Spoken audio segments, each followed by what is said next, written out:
Okay, I don't want to start out by sounding all cocky and everything. I'll just say that a lot of girls had liked me in the past. I haven't had 100% success with each of these girls, but initially they did like me, alright? It wasn't ever hard getting a girl to go out or at least hang out with me. Now, like I said, that doesn't mean I got anywhere with them, but I've always been good with establishing trust and, getting them to at least hang out with me. Austin Community College, it was like the pinnacle for me. They put me in a room with a bunch of hot chicks sitting all around me. I had this whole education college degree thing to worry about on the side, but while I was doing that, I was surrounded by beautiful women. I had a real good experience at ACC. I met and went out with a lot of different pretty girls. At UT, however, it was a completely different story. The girls at UT, they were all looking for a man, or boy actually, who fit their ideal of what a college experience is supposed to look like. These UT girls, they may have liked me, they may have been attracted to me, but any sort of college experience scenario they came up with in their little brains did not include me. It's probably because their idea of what a college experience is supposed to look like is mainly based on teen movies and shitty PG sitcoms. At ACC, the girls were a little bit more mature.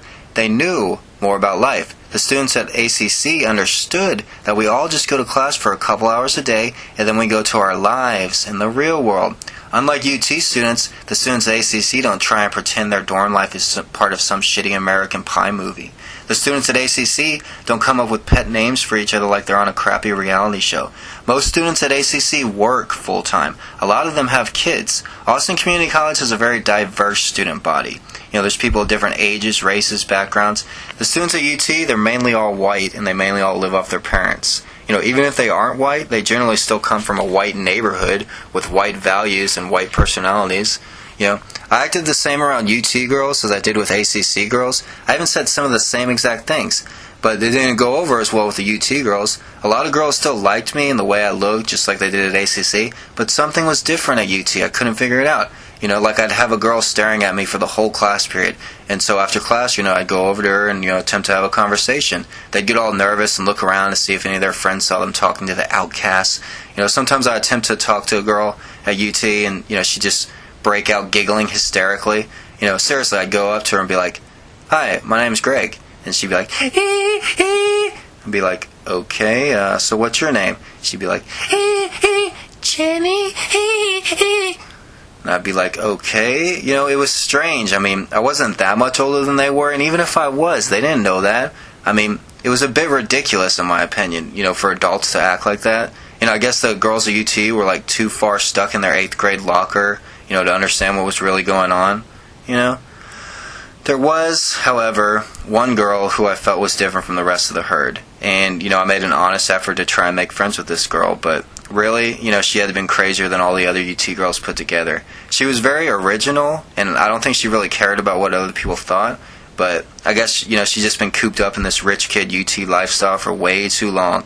And, unfortunately, that hindered any chance of a substantial friendship developing between the two of us. I first laid eyes on Jess Williamson in one of the biggest UT classrooms on campus. It was an elevated auditorium type room where all the seats are like a movie theater. Each aisle goes up and up until you get to the very back, which is higher up than anyone else. This area is generally called the nosebleed section. It actually has the absolute best vantage point of all the other students in the class. It's the most powerful seat in the house. You can see the rest of the class, but they can't really see you unless they jerk their heads around, from the front.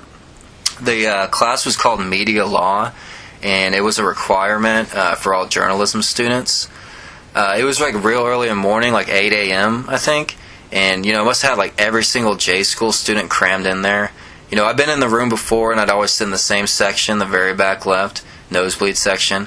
Hardly anyone ever sat in the very backs, so it gave me a chance, to stretch my legs out, pay attention to whatever the fuck the teacher was saying. I didn't have to worry about being stared at or shoulder blocked or somebody tripping me while making my way to my seat. So I'm sitting in the back row on the first day watching all the other journalist students arrive and socialize with each other when she walked in. I saw her walk in, but she didn't see me. She immediately spotted some friends of hers on the first row, and she went over and started talking with them. My eyes stayed with Jess because, I found her very attractive. She had jet black hair, which, went perfect with her fair complexion. She was wearing this tight spandex type shirt thing that, a lot of UT girls were wearing at the time. She looked exactly like the type of girls I usually go for, She looked like everyone else. You know, she was wearing the right clothes, saying the right things, talking to the right people, until she saw me. On the opposite end of the classroom. She stopped talking to whoever it was that she was talking to and just stared, looking directly at me. Her gaze was fixated on me. She wouldn't turn away. You know, she just kept looking directly at me. Hundreds of UT students stood in between us, but, you know, she just kept looking. She just kept staring at me. She wouldn't look away. Other students started to notice her consistent stare, and I started to get a little self-conscious, okay? Now this girl was embarrassing me, you know? She was looking at me with passion in her eyes. She was looking at me like we had some magical relationship 500 years ago in some other life or something like that, you know? It was like I was a character in a Bob Dylan song, you know? Jess kept with this across-the-classroom stare until the instructor finally started talking, and she was forced to turn around and face forward. I could now breathe, okay? That day I left class and, you know, I felt a little flattered by the way this dark-haired beauty was, you know, all of a sudden staring at me. And, you know, I was looking forward to making eye contact with her across the room, you know, during the next class, you know. But when the next class came around, you know, I took my usual seat in the back. You know, I started watching all the other students arrive and take their seats. And I kept my eyes on the section where I had seen Jess sitting at the last time. But I didn't see her anywhere. You know, slowly the area, you know, that she had been sitting in started to fill up. You know, I began, you know, to wonder if she'd skip class or drop the class. And then, you know, right before the instructor started talking, a very oddly dressed red-haired girl stumbled into the back section where I was at. She took a few seats down from me. I didn't pay much thought. And but I did notice she was like oozing with nervous energy. You know, like she was forcing herself to go through with something. You know. But I continued searching the classroom, you know, with my eyes for the black-haired girl. You know, I went down every aisle, every seat. I didn't see her anywhere, you know. I was like, I guess she's not here. Then all of a sudden I noticed the red-haired girl sitting to my left. She all of a sudden flipped her hair back, and I got a chance to look at her face. It was her. It was the girl with jet black hair on the very first class day, except now she was sitting in the back row with red hair.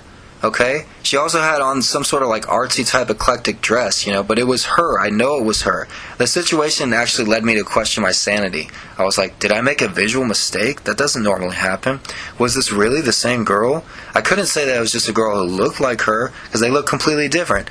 Another girl walked by and was like, I love your hair, Jess. You know, this comment made me feel better, you know, about not losing my mind or possibly being incorrect. But, you know, I couldn't understand, like, what the deal was. I mean, on the first class day, she had black hair, preppy clothes, and she was sitting in the very front row. Now she had red hair, a baggy dress, and was sitting in the very back row. You know, there were a few other, like, loner-type guys in the nosebleed section with me, but she was the only girl, you know. I tried to make conversation with her, but on that day she was aloof, you know. I actually figured, you know, she'd be easy to talk to considering, you know, she dyed her hair, changed her dress, you know, seating preference all on my behalf, but you know, she was a little cold and, you know, a little nervous, so you know, I didn't press the situation. I didn't say much. But during the third class day, I got to class early, and Jess was already sitting in the back. She didn't say anything to me when I walked in. She just kind of smiled while looking forward. You know, I sat on the same aisle as her, but a few seats down. And while the two of us sat there in silence, two other girls came over and sat in the row directly in front of us. These two new girls, they were like talking and giggling to themselves under their breath, and they kept turning around and they'd look at Jess and they'd look at me, they'd look at Jess and they'd look at me, and just start giggling and talking amongst themselves. And so me and Jess, you know, we just looked at each other a little puzzled, like, what the hell are these two girls laughing at? Then one of them, you know, decided to say something specifically to Jess. She was like, I like your hair. And then Jess was like, thanks. Then the other girl said something else. She was like, yeah, we like your hair. Bella. Jess looked down for a second, a little embarrassed, and she was like, shut up. And then she all of a sudden changed her position. She was like, Bella, what are you talking about? My name's Jess. She sounded like a confident little kid when she said this, and, you know, I thought it was really cute. But, you know, I didn't know what the hell to think. You know, was there some sort of inside joke I was unaware of? You know, was this girl's name Bella or Jess? I mean, maybe I figured her real name was Bella, but nobody called her that, and so maybe that was the joke that I missed. You know, I didn't really understand, you know.